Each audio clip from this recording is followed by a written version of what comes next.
जी business की खास पेशकश में आप सभी का स्वागत है। हमारे साथ आज खास मेहमान मौजूद है mister Ajay Srinivasan. Sir, thanks for joining us on Zee business.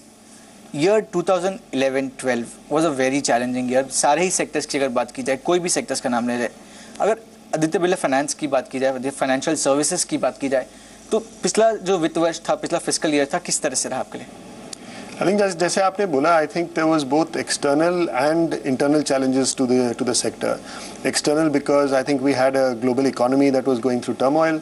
External because the market sentiments was particularly impacted, and internal to each industry because I think there were regulatory changes that continued in each industry. So I think in that kind of an environment, we are actually quite happy with the results we've come up with, because our focus has always been on what we call balanced growth, which is to say we have to be able to grow top line, but our bottom line should also be able to keep pace or outstrip the growth in top line. So if you look at last year, our revenue, consolidated revenue was 6,550 crores. That was up about 4%, which as I say is not bad at all given the headwinds the industries were facing. And our consolidated profit before tax was 600 crores, which was up 27% over the previous year. So again, as I say, balanced growth meant for us growing profitability stronger than our revenue growth. Our consolidated assets under management across all our businesses was about 87,000 crores, which again I think is a sizable amount of money that we manage today. And I think a very important part of last year was that across all our businesses, we gained market shares. Sir, अगर देखा जाए तो individual sectors में भी, I mean on all your businesses, जो regulations थे वो काफ़ी ज़्यादा टाइटनिंग हुए थे। और जैसा कि आपने कहा कि जो नंबर्स हैं, I mean sales up by 4% and profit up by more than 25%. Where do you think things were lacking? Because sales were not matching with the profit numbers. Yeah, as I said, I think you need to break that down into each industry. So if you take life insurance, if you look at the new business in life insurance over the last 2-3 years, there's been a declining trend. So I think if you look at ever since the regulations have been changing, distribution models have been changing, product constructs have been changing, that has led to the overall new business in the industry coming down. So we are operating in an industry which anyway has headwinds in terms of new business growth. The same with the mutual fund business. If you look at assets under management for the industry as a whole, it's been flat to slightly down over the last 2 to 3 years. So in that kind of environment, our focus has really been how do I gain market share if the industry is not growing, and therefore I can't grow top line along with the industry, how do I gain market share? So I think आपको ये number उस context में देखना चाहिए. Going forward, आपको लगता है year 2012-2013 will be comparatively a better year? जिस तरह से पिछला साल था उसको अगर compare किया जाए, do you think this will be a better year in terms of everything? Because given the sentiments and the macroeconomic situation, आपको लगता है जो नया साल है वो बेटर रहेगा? जिस तरह शुरू हुआ है तो लगता नहीं है, क्योंकि sentiment and macro continues to remain challenging. But I believe that we are probably at the bottom of the turnaround cycle in the economy, and I think in the industry. So I would expect that as we get into the second half of the year, I think things should start looking better. In an industry like ours, हमारा growth GDP से काफ़ी linked है, क्योंकि हर एक financial services industry sector जो है GDP से जुड़ा रहता है. तो अगर जीडीपी ग्रोथ हमारा 6.5-7% ग्रोथ आ जाएगा, then I think there's no reason why financial services shouldn't grow at 12 to 15%. That's typically the kind of delta you should be able to see. But that assumes that sentiment is reasonable, and that assumes that regulatory environment is more or less stable. So as long as those two things are there, उतना तो होना चाहिए. So what will be the broader outlook? So the broader outlook is that I think we will continue to see GDP growth rates around 7% in my view for the current year. And I think that would mean that you should see broad financial services growth in line with nominal GDP, which should be around 14-15%. But I think you should start seeing recovery towards the second half of the year. I think a lot of the bad news is already there in the markets and in the way we're looking at things. We also hope so that a lot of the bad news is already in market. But I mean, talking about individual businesses की अगर बात की जाए तो let's start with the life insurance business. Tough, challenging, lot of regulatory changes in the last year. How has been the performance of the life insurance company of yours? And going forward, do you think at least the new business there will pick up? So if I talk specifically about our life insurance business, our gross premium last year grew by 4%. That growth I need to put in the context of the industry, because with that growth we actually gained market share. So that's why I talked earlier about the fact that when there are headwinds to overall industry growth, our focus has been on how do I increase market share. So we actually improved our market share in life insurance with a 4% growth in top line. But I think the interesting part of our growth last year was our profit growth, because our profit grew by 50% last year. So in the life insurance business, while my top line grew by 4%, my profit before my earnings actually grew by 50%. So we're quite happy with the way the numbers have panned out. But do you think the new business premium specifically that is the main contributor of the business going forward, इसमें एक अच्छा change देखने को मिलेगा? Because as you said कि पिछले 3 साल से हम एक लगातार डिक्लाइन देख रहे हैं न्यू बिजनेस प्रीमियम में भी, and also I mean one of the responsible thing था कि जिस तरह से रेगुलेटरी एनवायरनमेंट जो चेंज किया गया है IRD की तरफ से, so now given the regulatory environment being stable, आपको लगता है जो बिजनेस सेंटिमेंट है और बिजनेस इनकम है वो इम्प्रूव होगी फॉर दिस फिस्कल? तो दो चीज़ें हैं अपनी लाइफ इंश्योरेंस में. If you take the kind of products we sell, so unit link products are largely market linked. तो अगर मार्केट का सेंटिमेंट इंप्रूव नहीं होगा तो ULIPs become much more difficult to sell in a market where the sentiment continues. Equity market sentiment remains dampened. So ULIPs are linked a lot to the sentiment in the equity markets. Traditional products, which are now about 50% of the industry, are very linked to interest rates. So when we've seen high interest rates in the last year, traditional products are typically difficult to find it difficult to compete with many other fixed income instruments. So you have high interest rates being some sort of a barrier to traditional products. So I think as we see interest rates coming down, which I think we will start seeing this year, we've already seen one cut, we might see more cuts. I think that will lead to improvement in both traditional products, plus it will have an add-on spin-off benefit to equity markets, which should then see the benefit in ULIPs as well. So I think if you look at that, I would start seeing interest in the products coming back. But what is the strategy for the life insurance? Because ULIP, as you said, is a tough product to sell, and the way IRD is changing now, it's become all the more tough. So what is your strategy? Will you focus on the ULIP products or on the particular growing your traditional portfolio basically?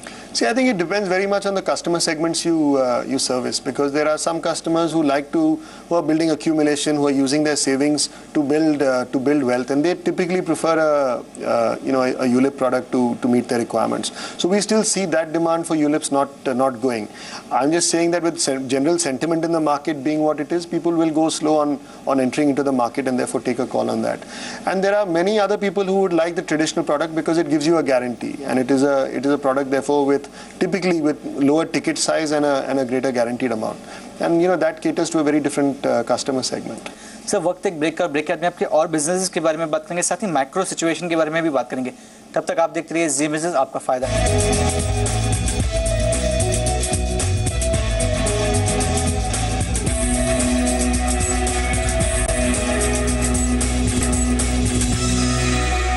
Break के बाद एक फिर आपका स्वागत है. हमारे साथ बने हुए मिस्टर अजय श्रीनिवासन. सर अगर दूसरे बिजनेसेस की बात की जाए तो लाइफ इंश्योरेंस की तो हमने बात की, बट म्यूचुअल फंड यहाँ पर भी काफ़ी सारे रेगुलेटरी चेंजेस किए गए हैं. जिस तरह से सेबी लगातार नए नियम्स ला रहे हैं और एंट्री लोड के बाद से पिक्चर अभी तक सुधरा नहीं है ओवरऑल म्यूचुअल फंड इंडस्ट्री में. तो how has been the performance there, and do you see some revival happening there with the revival in the markets which we expecting? Yeah, so I think last year हमारे mutual fund business में both revenue and profits were down over the previous year, and that's because of assets under management being under pressure, plus some change in the product mix. I think over the last 2 to 3 years, the bulk of the growth in assets in the mutual fund business have been in liquid plus kind of schemes, and those typically have lower margins and they tend to be more volatile. So I think that has had an impact on both the revenue as well as the profitability of the business. But like I said, on the life insurance side, I think we've seen good growth in market share in our asset management business. So our mutual fund has gained market share. In fact, it's moved up one rank. So we're now ranked number 4th in the industry. We were last year ranked number 5. We moved up a rank to be ranked number 4 in the industry. The way जिस तरह से number of folios लगातार गिर रहे हैं, the AUM overall industry level पे भी AUM अगर देखा जाए तो लगातार गिर रहा है, उसको जाके आपको लगता है कि उसमें कहीं स्टेबिलिटी देखने को मिलेगी at the mutual fund business level? Ultimately जो अंडरलाइंग फैक्टर्स हैं इंडिया में उसको देख के तो लगता ही है कि mutual fund should continue to grow, because we have decent growth, we have good savings, we have very low penetration of products like mutual funds. तो उस हिसाब से अगर देखो तो मुझे लगता है कि they should continue to see growth in mutual funds. So I think these are time you are seeing short term impacts. I think if you take it over a period of time, I'm sure people will realize that mutual funds are a very key building block to be able to build wealth, to be able to build the future of for financial freedom. वैसे जिस तरह से बातें चल रही हैं कि जो एंट्री लोड था उसको वापस लाया जा सकता है, do you think that can give a boost to the whole sector?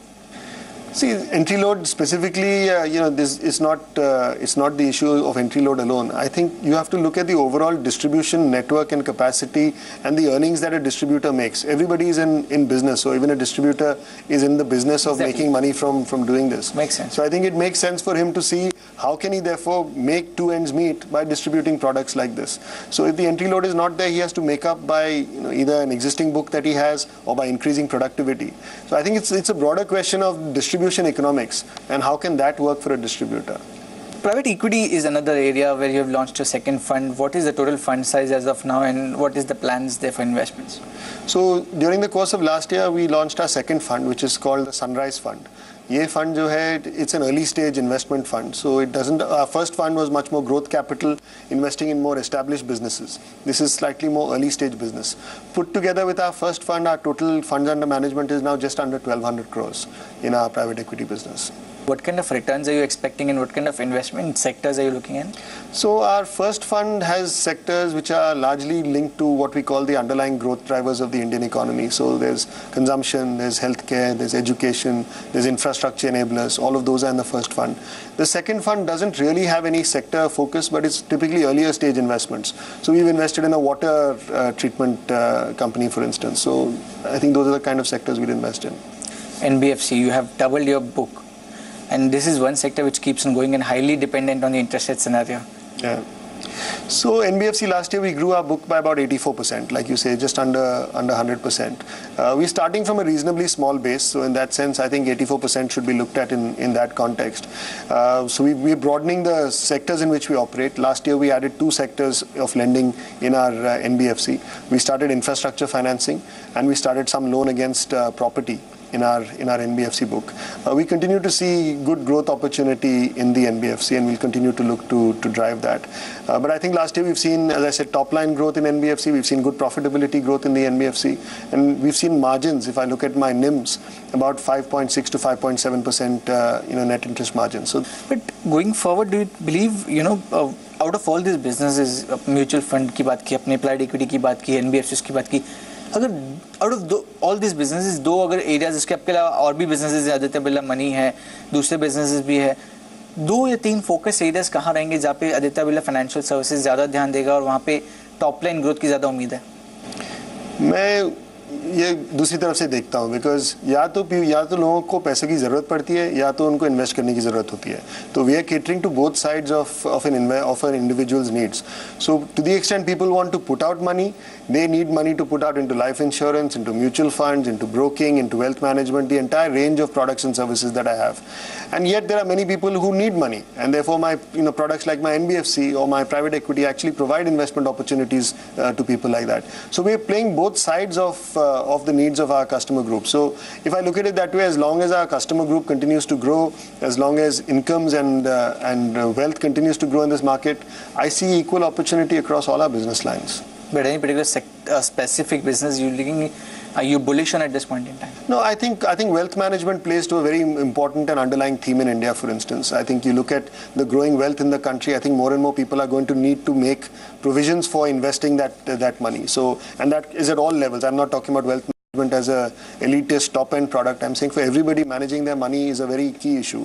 So whether they use a mutual fund, whether they use wealth management, broking, all of those become important. I think protection is a very important part of any individual's needs today. And I think if you look across our basket, most Indians are underinsured on both the life side and the health side. So I think on both life insurance and health insurance, huge opportunity to provide greater protection to individuals. आपके सारे book of services की बात की जाए, सारे products की बात की जाए, do you think there is some gap in a bouquet of services which you want to introduce? No, I think as we look at it at the moment, I think we are pretty much covering the broad range of products and services that our customer groups would want. There are some products and services we can't do because we don't have the regulated entities to be able to do them. So we don't have a savings account, we don't have a current account. But to the extent we can operate in the sectors we're operating in, we cover everything we need to cover. General insurance? General insurance, we are not in the manufacturing side of general insurance, but we are a general insurance broker. That allows me, therefore, to provide the product range to my customer groups, even though I may not manufacture it myself. But any plans to manufacture? नहीं जी, कोई no immediate plans on that. Okay so will take one more break और break के बाद में macro economic situation के बारे में बात करेंगे और भी दूसरी चीज़ें बात करेंगे. तब तक आप देखते रहिए जी बिजनेस, आपका फायदा.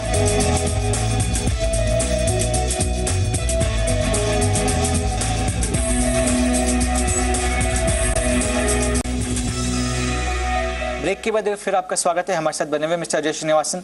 सर, आखिरी क्वेश्चन, अगर आपके बिजनेसेस की बात की जाए तो you have a gamut of services, gamut of products in this.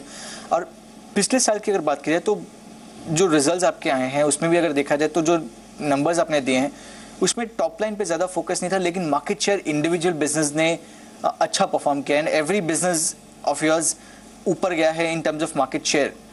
Going forward for next year, what will be your strategy? Do you believe top line is now the main thing for you? See, I think in a market like India, when you're operating in a growing and developing market like ours, top line growth is should continue to remain a big driver. But the market share is only in the context of the environment in which you operate. So if if the top line is not growing, then you obviously focus a little bit more in terms of market share. But we are looking at both. If we can grow top line faster, we will definitely look to grow top line faster. But to grow your market share, are you also looking at inorganic opportunities? So we've always opened to the opportunity of inorganic acquisitions to bolt on to the platform we already have. We've always said that it has to meet two criteria, very clear criteria. One, it has to be a strategic fit, because I don't want to buy something that doesn't fit strategically with the platform that we already have. And second, obviously, it has to make financial sense. It has to make sense from the numbers, from a return on investment perspective. So subject to those two filters, I mean, we are constantly on the lookout to see whether there are opportunities we could. Anything on the radar? Nothing on the radar. Okay, so now we'll talk about the macro situation. पिछले साल जब शुरुआत हुई थी तो सब लोग ने ये कहा था कि ये साल बेहतर रहेगा. इस साल भी जब शुरुआत हुई तो people are expecting कि this year will be comparatively better than the last year. What is the sense you picking up from people? I think the sense I'm picking up is that the economy is still not out of the woods. I think we're still looking at GDP growth which is lower than potential, lower than expectation. And I think that is across the board. So we are seeing consumption growth has slowed down. We've seen investment growth has slowed down. We are now seeing pressure on both the fiscal deficit and the current account deficit. The rupee is under pressure. Inflation still doesn't seem to be under control. So I think across the board we are still seeing some of the issues that kind of started playing out a couple of years ago. Reserve bank ने ब्याज दरों में कटौती करना शुरू किया है and people were expecting that it will give a boost to the whole sentiment wise. As of now it has not changed the sentiment as yet, but what is your sense on the interest rate front? Do you think high time need to cut down? So I think interest rates cutting is very important. मेरे हिसाब से that's a key driver of the growth that you will see, of the change in trajectory. It will change investment demand. It will drive consumption demand. So interest rate cut is important, but I think you cannot only work that with monetary policies, and I think the RBI has said that as well, that you can't just work on monetary policy to drive interest rates. You have a fiscal as well that needs to be brought under control. And I think even though there was a 50 basis point cut, I don't think the transmission has been that strong because deposit growth has been slower than credit growth. And as a result of that, you've seen short-term liquidity pressures on banks. As a result, the transmission has not been complete. But on the reform side, do you believe now government should, government should pick up the reforms, and because it's high time, given the kind of sentiment given the kind of scenario we are in at this point in time? See, मेरे हिसाब से reform is an ongoing process for a country like ours. I think if you look at any of the markets that have been through this, reform is always an ongoing process. Even in China, you're seeing continuous. Yeah, it has stalled for a while, and I think therefore there is a need to relook at the agenda and see how you can kickstart reform again. Now, since you specifically mentioned about the rupee, the way rupee has been depreciating, do you believe it can have a great after effects? Yeah, I think the rupee, obviously does have an impact. It has an impact on making our exports on one hand more competitive, but most of our imports, and we are fairly inelastic on the import side, makes the imports more expensive. So I think even though oil prices may come down, if our rupee continues to depreciate, obviously we don't get the benefit from that. So we end up importing inflation and importing some amount of inflation that then feeds in through the domestic economy. And the chances of RBI rate cut can get lesser. True, because inflationary expectations don't come down, and therefore it becomes difficult to cut interest rates further. Going forward, sir, अगर यहाँ पे देखा जाए तो जो पिछला साल था पूरा in terms of policy investment काफ़ी ख़राब रहा है. जिस तरह का बजट भी हमने देखने को मिला, तो बजट में भी कुछ एक अनाउंसमेंट हुई है, द रेट्रोस्पेक्टिव टैक्स अमेंडमेंट और द गार issue. In your interaction with the foreign investors or foreign players, what is the sense you are picking up from them about the current situation within the India? How confident are they of investing money in India? And as you rightly, in a discussion, you pointed out that this is the time to invest. So how confident are they? So I think, I look at FIIs broadly two types. I think there are some who are very familiar with India, who understand the underlying story, who look at stocks bottom up, and therefore they continue to look for opportunities on a bottom-up basis. So that is one group of people. There are a second group who are typically driven by macro fundamentals. So for them, I think there are many more challenges in India today. All the issues that we discussed, the twin deficits, the weakening rupee, inflation, the interest rates not being, not coming down. I think all of those issues, matter a lot to them. And for them, they have a broad opportunity across the world. So they would be looking at, markets like Indonesia, like Turkey, many other places where they like to put their money. What are the key challenges do you believe India is facing at this point in time? I think the key challenges are really just getting growth back over expectation levels. I think expectations now in India are that broadly we should grow 7% plus. So I think we need to be able to come up with a set of policies that is able to deliver us stable growth and consistent growth over that level. That, to my mind, would require a few things. It will definitely require interest rates to come down, because I think that will feed through both to consumption growth as well as to investment growth. That then feeds back into the fiscal. So I think all of them start getting linked in that format. Last question, and I know you're expecting it from me on the banking licenses. Basically, we know that Parliament has to pass the bill, but what are the preparations? आपकी तरफ से क्या preparations देखने को मिल रही है, and what is your planning? So I think we are awaiting the passage of the bill and the emergence of the guidelines. I think once we see the guidelines, we'll be in a better position to kind of figure out how we position ourselves in this sector. It's an area we've always said we are interested in, and we continue to be interested in. But we can only make something more definitive once we see the guidelines and know what we're planning for. Thanks a lot for joining us on Business. Thank you.